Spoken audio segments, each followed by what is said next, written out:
On s'en va vers l'odeur, vers le pain? Vers le pain, tu me prendrais mes croissants blé ou multigrains, je sais pas trop, là. Et là, ça change d'odeur. Oui. Évidemment, on a encore l'odeur du pain, mais on a une odeur de mélange de charcuterie aussi, parce qu'on n'est pas très loin de la charcuterie. Il y a d'autres choses là, dans le décor. Là. Je connais l'environnement de l'épicerie. J'ai tenté de l'expliquer à mon conjoint, mais c'est pas facile parce que c'est pas droit.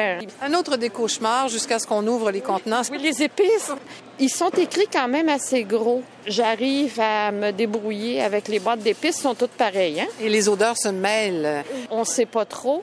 À ce moment-là, ça veut dire qu'il faut avoir quelqu'un chez soi qui va nous dire c'est du clou, c'est de la cannelle, etc.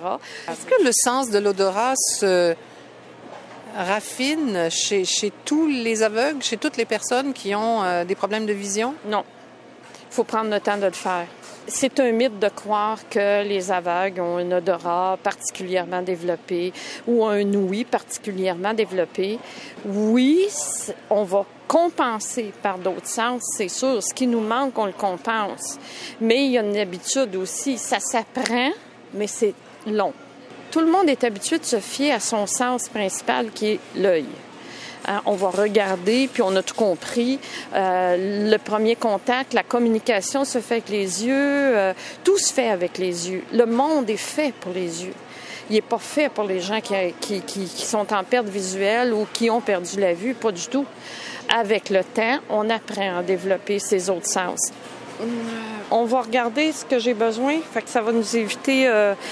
J'ai besoin du clamato, des petits jus, toutes ces histoires-là. Là. Il va y avoir la margarine aussi en passant. Si vous voulez me devancer, on va reculer, madame. Je me suis trompé de rue. Ça, c'est la même affaire. Hein, quand tu arrives dans les trucs de margarine, ils sont tous pareils ou à peu près. Là. Aussi, des fois, dans l'épicerie, les choses changent. Fait que tu peux pas te fier nécessairement que c'est toujours en même place. Il y a des magasins qui sont très spécialisés pour changer les choses. Là. Mais évidemment, c'est pas eux nécessairement qui ont le contrôle là-dessus. Mais il reste que ça devient plus compliqué à ce moment-là.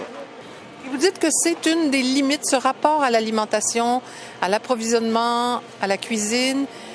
C'est ce qui fait que des gens qui vont perdre la vue à un certain âge vont peut-être plus vite ou trop vite se retrouver en grand besoin de service.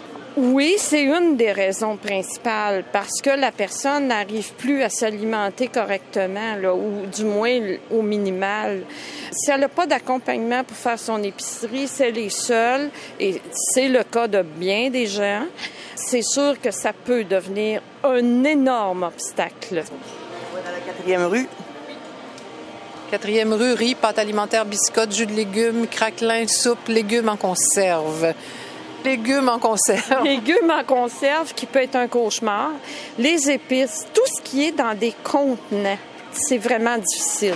Puis les odeurs, on oublie, là, hein? C'est difficile de sentir à travers un gros plastique ou à travers une boîte de conserve. Essayez de sentir ça, ça va sentir le métal.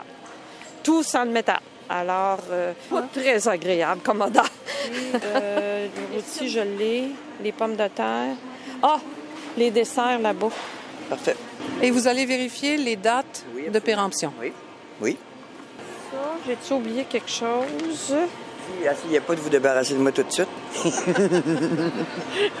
Elle veut qu'on prolonge, c'est ça. Bœuf, patates, dessert, marga. Oui, j'ai tout. On s'en va à la caisse? Non. On va aller dans les produits congelés à l'autre bout. Parce qu'il y a des défis là-dedans aussi.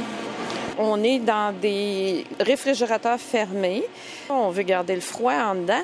Mais il reste que de voir à travers ça, c'est pas évident. Comme ce qu'on va aller chercher, on va aller chercher les pommes de terre et carottes. Là.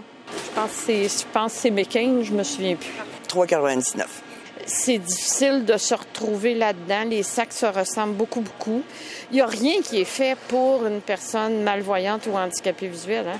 N'oubliez pas ça.